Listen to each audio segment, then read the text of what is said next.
know the feeling of thinking others can't feel the way you do. Yeah.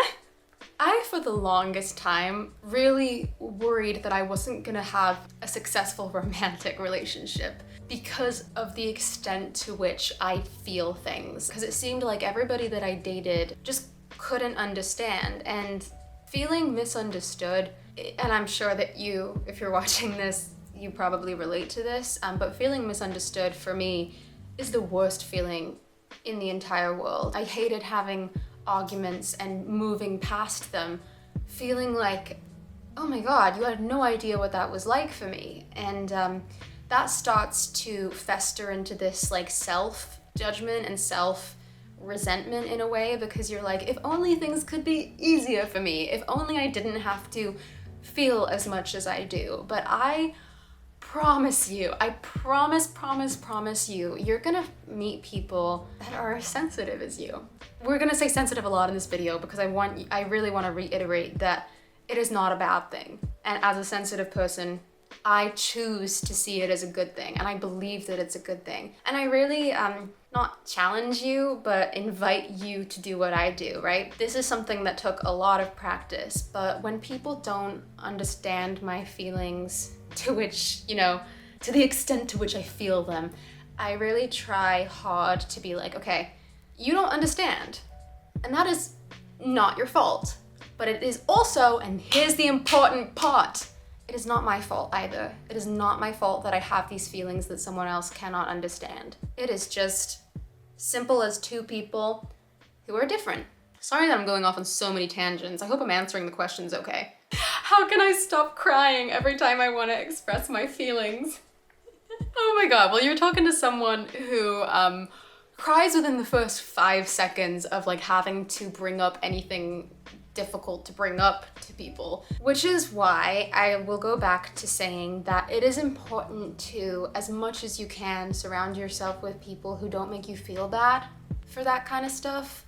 Because I've been made to feel bad for crying, and it hurts. It really, really hurts. And what hurts even more is that the people who criticize us, especially when we're sensitive people, those people who criticize us usually don't even realize it, but they do such a good job at being so specific and hurting you in such a specific spot that even when they're not around, that thing that they said to you, that thing that they criticized about you, you start doing all the work for them. That becomes the voice in your head, and you start to take that in, you internalize that, and you start to judge yourself for the things that other people judge you for. So I don't really know how to tell you how to stop crying. I will tell you that I do it less now that I have people around me that understand me, because I don't have this overwhelming feeling from the get-go that I'm gonna be misunderstood and that somebody is gonna not respect my feelings and not hear me out.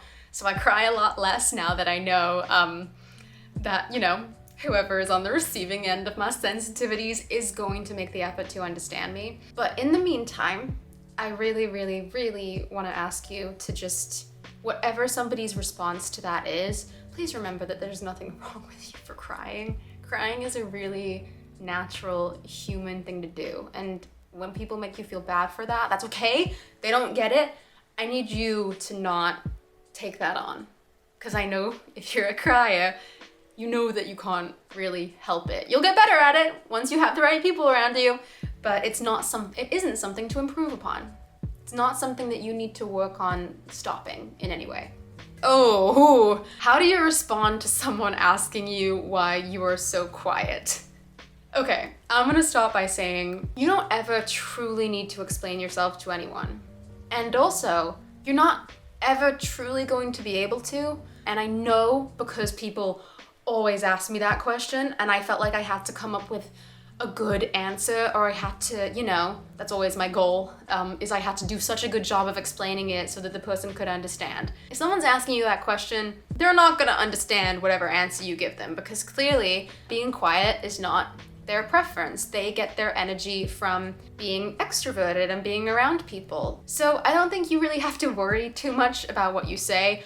Honestly, a simple would suffice. That's gonna be the same as any, attempt you make at actually explaining why you prefer to listen more than you speak and why you prefer to be more introspective than, loud and everything. Like, seriously, whatever you answer, just make sure you don't take on whatever the fuck their reaction is.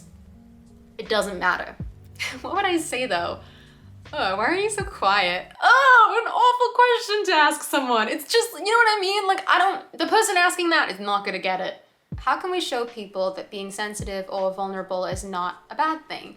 I think it's really important to remember that that's not your job. The people that you end up spending your time with, you won't have to show them that. That'll hopefully actually be something that they appreciate about you and that they celebrate about you, and it's not something that you have to justify or validate to them. I know that this can be a little different, and a lot of people did ask me about, how does this tie into if a family member is making you feel bad for being quiet or making you feel bad for being sensitive? Because I know that there are situations that, you're just around people who don't understand you, and that constant being misunderstood feels like a giant fucking weight.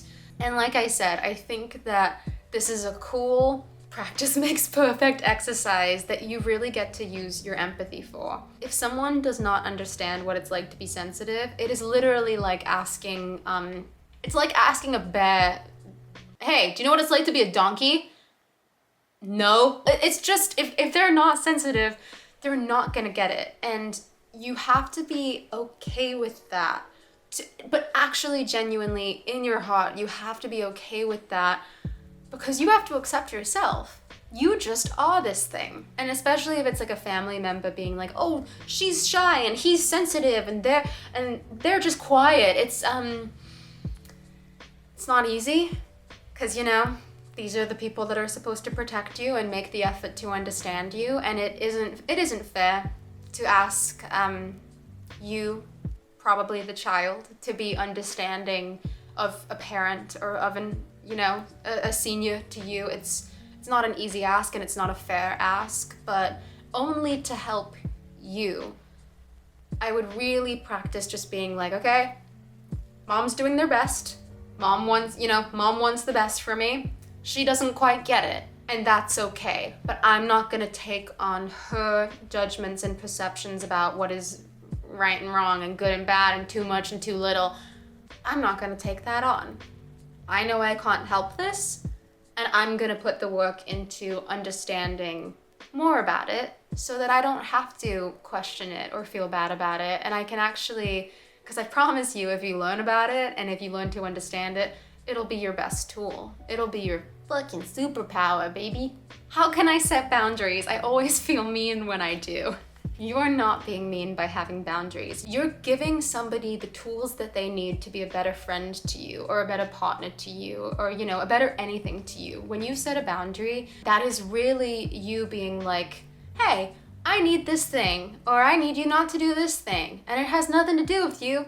This is just a me thing. And I promise, I know it's hard. Trust me, I don't love doing it either, because I have that same thing where I'm like, it's mean. But once you start doing it and realizing that the people who respect your boundaries are the people that actually care about you, that are worth expressing those boundaries to, it goes back to what I said about the people that really love you are not going to make you feel bad for prioritizing yourself. They're not going to make you feel bad for needing things that you need. I hope that helps, just even with understanding that it is okay to put yourself first, even when that doesn't come naturally to you, because I can tell you that by not doing that for any length of time, that takes an effect on you. No matter how you see it or don't, you will start to resent those people that you're prioritizing above yourself.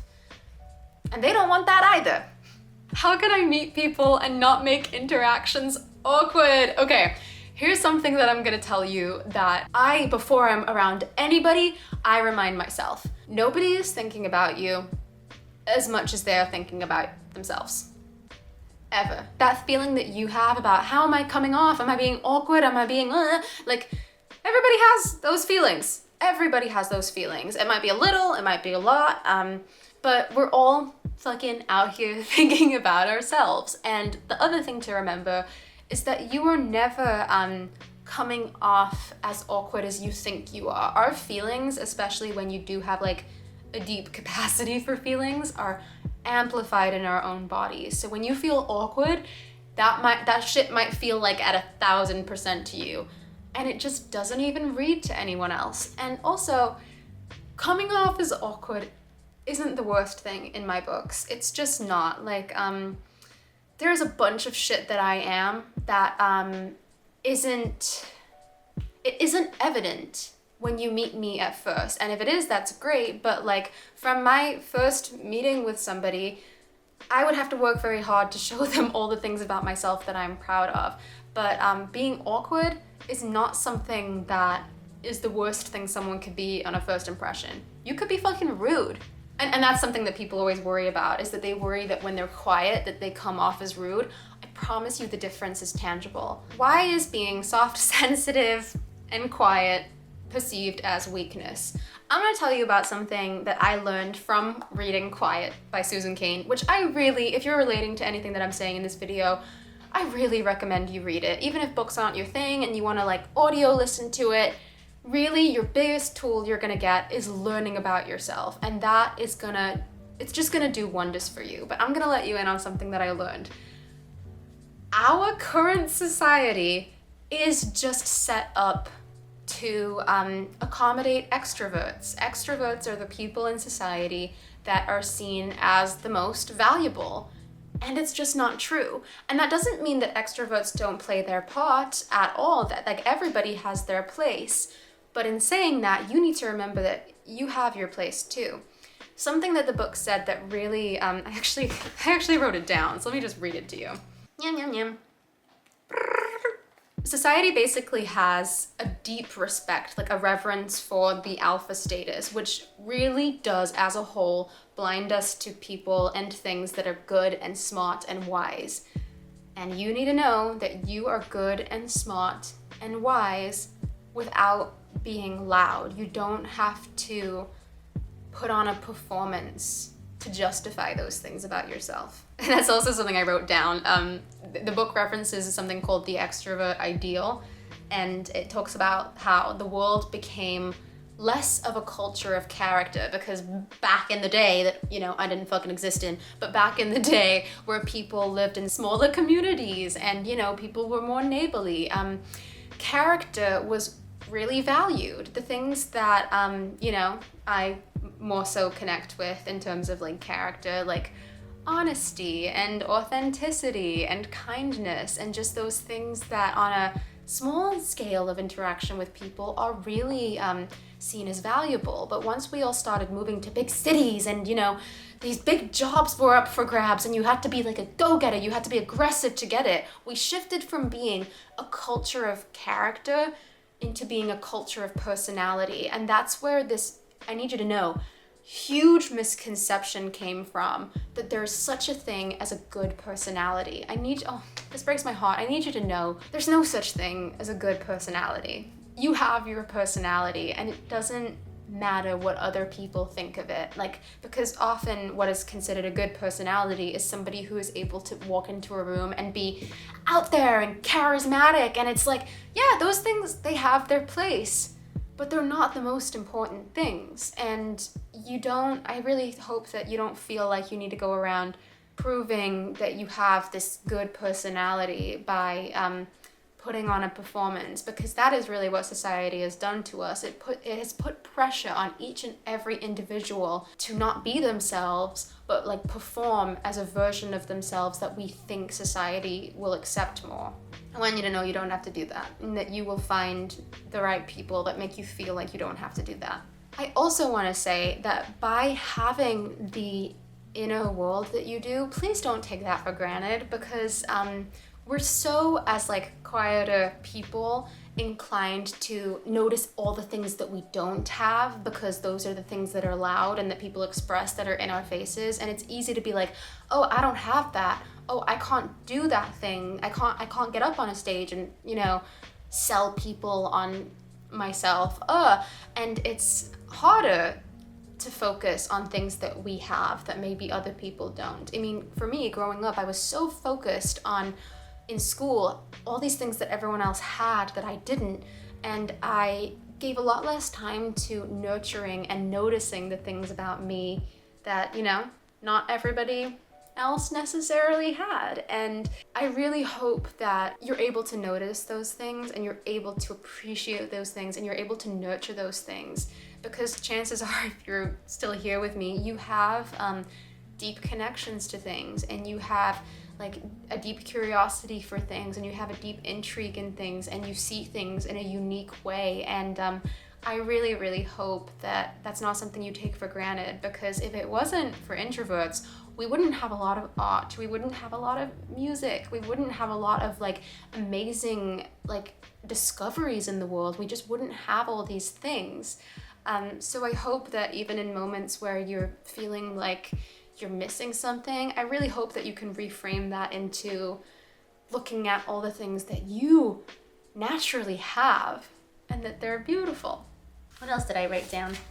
Hopefully this is the first of like many things that I can, and you know, this is kind of like a little bit scary for me, but I realized that anyone who would judge me for doing stuff like this and being, you know, helped by doing stuff like this is not somebody whose opinion I would give a shit about anyway. And the payoff that it might even help one person watching this, yeah, that's really worth it for me. But something that I do, because it is, honestly, it's really easy for me to internalize what other people think about me. And that has stopped me from doing a lot of things that I love. It has stopped me from living to the extent that I deserve to live, because I have a lot to offer, and I am a lot of good things. And so when I feel like I'm drowning in like a sea of other people's perceptions of me, because here's the thing, just because you're perceptive and just because you're intuitive and you're able to pick up with your long antenna what other people think about you, I'm gonna say it again, none of your business. So when I feel like I'm drowning in that awful fucking sea, this is my life raft, and this is something that I've rewritten like 100 times, but every day when I journal, I like to write out just a little reminder of things that are my ultimate truths, and this is my life raft, and I have written down qualities that I possess naturally. These are things that I have, these are things that I am, that are not dependent on whether or not other people see these things about me. They're not dependent on whether somebody else notices or validates these things. These are just things that I fucking am. Here we go. I wrote Niamh's ultimate truths. I am kind. I am empathetic. I am perceptive. I am romantic. I am thoughtful. I am honest. I am funny. I am a believer. I am intuitive. Yeah, and the list changes all the time and I add things to it, but yeah, these are the things that I come back to whenever I feel bad about fucking anything. Because another exercise you can do is look at anyone you love and tell me the things that you love about them. Do it, just think about it real quick. What are the qualities about someone you love that you love about them? I want to tell you, the only reason that you're able to notice those things and appreciate those things is because you have those things. And you deserve to appreciate them about yourself too. Okay, I didn't get through a whole lot of questions because I decided to like give fucking 2-minute answers to every single one of them.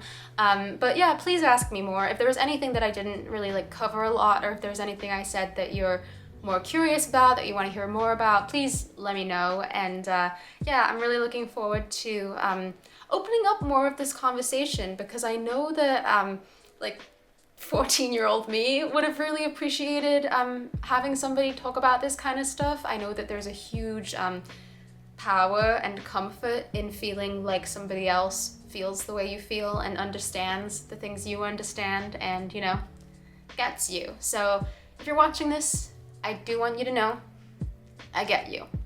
I know I haven't met you, but I get you. And probably, you know, you get me too, and that makes me feel good. Yeah, it makes me feel really good. Okay, thank you so much for watching this video. Yeah, like I said, let me know anything else that you want to talk about, and I will see you soon.